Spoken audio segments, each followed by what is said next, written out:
Hi, this is Trevor, and welcome back to my YouTube channel. Today is Friday, February the 12th, 2016, and once again, I'm coming to you from my cozy little reading studio here at 161 Stafford Street in Winnipeg, Manitoba, Canada.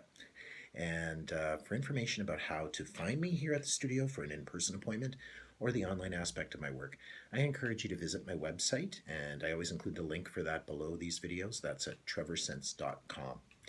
Today, I thought I would talk a little bit about working with the cards and sometimes the value of working with some different decks.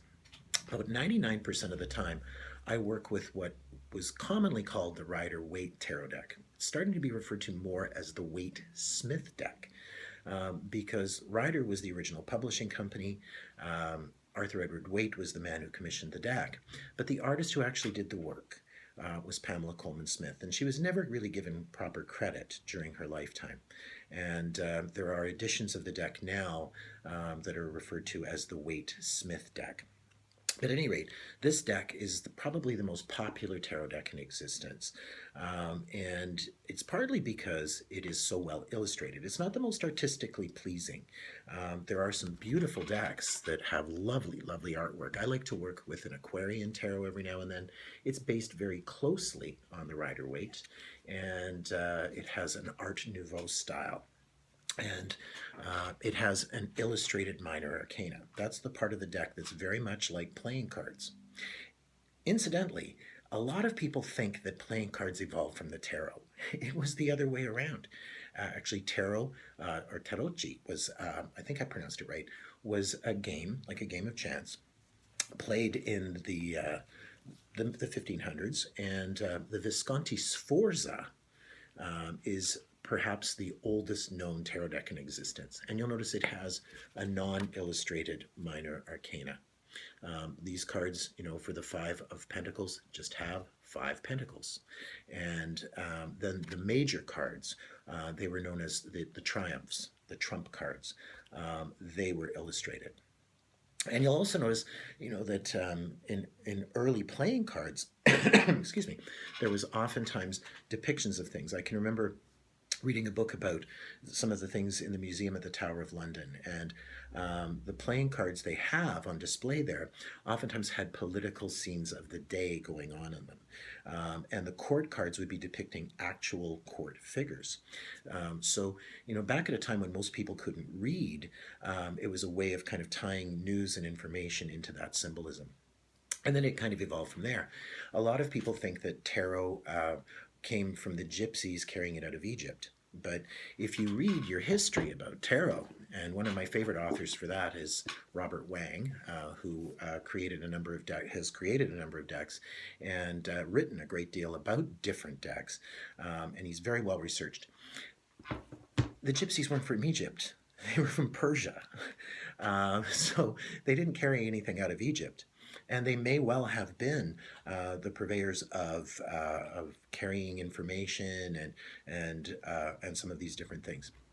So it's always good to kind of check into the facts, because there's a lot of mythology that's sprung up, and there's a lot of sometimes non-factual information that's out there. So I'm not purporting to be an authority here. I like to look at, there's a great responsible website called eclectictarot.com, AECLECTIC, tarot.com. And tarot, incidentally, TAROT. The last T is silent. Sometimes people say tarot cards, and it's tarot, rhymes with tarot. At any rate, the Rider-Waite is a fully illustrated deck. Sometimes you buy a deck and they're wrapped in plastic, and you get them home and you find out they're not all illustrated, which can be frustrating. But don't throw them away. There's a value to working with a non-illustrated minor. As you see, here's another deck, the Heindel Tarot, beautifully illustrated. And its minor arcana cards, like the Three of Swords, just has 3 swords. So you don't have the illustrations there. This forces you to start working again with the number associations. It forces you to start thinking about what 3s are, what 4-ness is, and you start looking at those combinations. You also may find that you pay a little more attention to predominant elements, just like sizing up a poker hand. Do I have a lot of diamonds? Do I have a lot of court cards going on? Do I have a royal flush? You know, working with those things, being able to size those things up becomes kind of automatic and instinctive. It's there in the background, and it's working along with the reader's intuition. Some readers aren't intuitive. There's nothing wrong with that. You might be somebody who's working really just with a technical interpretation of the cards, and sometimes that's useful. I like working with the cards along with my intuition because it gives me the benefit of other people's interpretations. There's many different resources out there, many different styles of decks. One deck that I like to work with personally is called the Cosmic Tribe. And this is a beautiful deck. But it's not a deck that I generally use professionally, partly because it has naked people on it. Well, that's not quite as racy as it sounds, but it's a group of people that got together and were doing intentional energetic work, and they all participated in the creation of this deck. And it's got some lovely illustrations in it. It's really not dirty, but it has this beautiful free kind of atmosphere coming through in terms of it. And it's people of all shapes and sizes. And there's 3 lovers cards. There's your choice. You can work with male, female, female, male, male. And there's that option. It's very inclusive, and it kind of breaks from some of the staid formats that we've maybe seen in terms of cards. You know, getting back to the Hindo Tarot, there's associations to different spiritual paths. There's Vedic traditions, and there's Norse traditions, and there's even the I Ching that's incorporated into the corner of the cards. So if you're kind of wanting to look with different perspectives, tarot is sort of like the operating system. It is the gathering point that's bringing these different perspectives together and allowing them to kind of converge. Sort of like a Rosetta Stone for languages. I always encourage people to have a Rider-Waite deck first and foremost as a study deck, you know, and really you can be working with it in association with the other decks that you're working with. It's a little like learning a language, and you want to learn it from somebody who has good pronunciation. And then once you're kind of grounded with that, you can go and explore, and you can work with different things. I have a friend who works with an Arthurian tarot because she's very closely connected to the Arthurian legends, and she's able to use that to illustrate or convey a point in terms of the reading.